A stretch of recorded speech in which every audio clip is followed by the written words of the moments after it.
नमस्कार भावांनो, मी आलतो चला तर श्री क्षेत्र गैनीनाथ गडाव भावांनो. तर आज महिनावारी होती.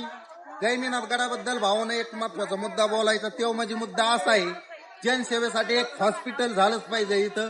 कारण भरपूर सुविधा उपलब्ध झाल्या, म्हणजे भरपूर सर्व काही सुविधा इथल्या पूर्ण झालेल्या आहे. आता फक्त एक गोष्ट कमी इथं आली, नाहीतर स्वर्गच होतं श्री क्षेत्र गैनीनाथ गडाव. फक्त ते जनसेवेसाठी हॉस्पिटल पाहिजे. जो माडकेवानी टरबुजवानी तोंडाचा आलता, फक्त भाषण आणल्या बड्या बड्या बाता त्यांनी डोंगार घातला.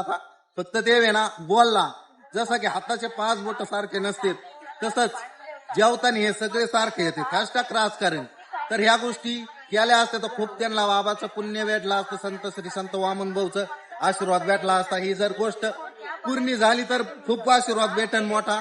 जनसेवेसाठी लोकल कुठे जावा लागायच नाही. हॉस्पिटल पाहिजेच इथं. आणि रिअल माणसाला सपोर्ट करा आणि लाईक शेअर सपोर्ट त्याच माणसाला तुम्ही करीत नाही तर जे रिअल माणसं इथं.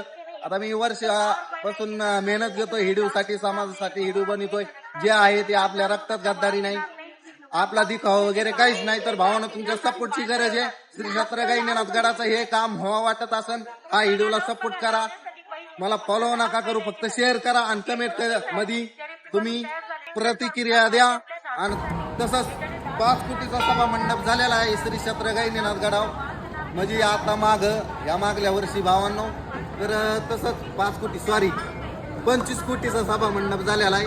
तसंच हे खूप महत्वाचं हॉस्पिटल आहे. तर भावांना हे पाहायला हवंच आहे 100%. मनापासून बोलतोय, सर्वांची सपोर्टची गरज आहे. तर भावांनो तुमचं म्हणणं कमेंट मध्ये सांगा.